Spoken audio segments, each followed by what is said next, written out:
Everybody, my name is Steve Long, and this is my friend Jared Williver. And we're here today to bring you the first part of a series of videos to show you how to execute and score the different screens on the functional movement screen.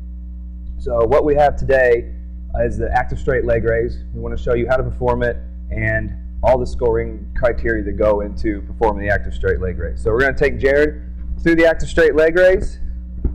We're going to lay supine, perpendicular to the board. We want to make sure that his knees are right above the board and they're actually touching the board. From this angle, I can see that Jared's feet are perfectly straight up and down, and they are parallel lines, or we call them train tracks, and he's going to try to maintain those train tracks the entire time. So what we want to do to get our scoring criteria, there's three different areas that he's going to bring his leg up to when we take a measurement. So first thing we do, just to establish, we can grab this little piece from the scoring kit if you'd like. Take a quick measurement from the ASIS. Put the finger on the ASIS, put the other finger on the knee, and then you want to find the midline of the thigh. So once we find that, we're just going to mark that, and I'll put that right there so you guys can have a better view. We're going to have Jared just make sure that he's in the proper setup position.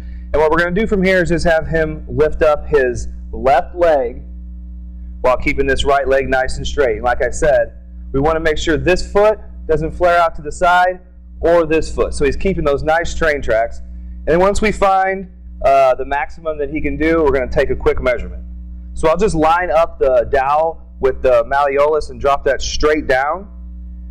And then we're going to give him two more chances to see what he can pull off here. So same leg. Let's go ahead and bring it up again. We get a quick measurement. And let's do one more just to make sure. So we line him up. He's right on the borderline of that line. So when in doubt, you score low. I'm going to go ahead and give Jared a 2 on the active straight leg raise today. So just to clarify the different things that we're looking at. We're dropping that stick down to see if he's going to fall in between the midline of the thigh and the knee. If he's in this land, which is where Jared landed today, that's the 2. If he doesn't make it past his kneecap, if that's as far as he had, then he's a 1. And if he gets it all the way up to where we drop that stick past that marker point, then Jared scored a 3. And there was just a little compensation to get Jared into that 3, so then we know he's right on the borderline of that 2. And if we give him a couple corrective exercises for that, he'll be a 3 in no time.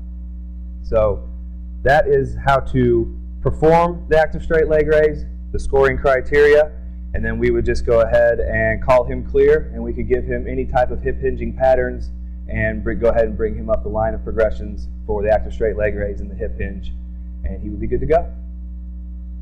If not, if he has 1s, we would give him corrective exercises until we bring him into a good solid 2 to then start loading up his hip hinge pattern. And that's the active straight leg raise.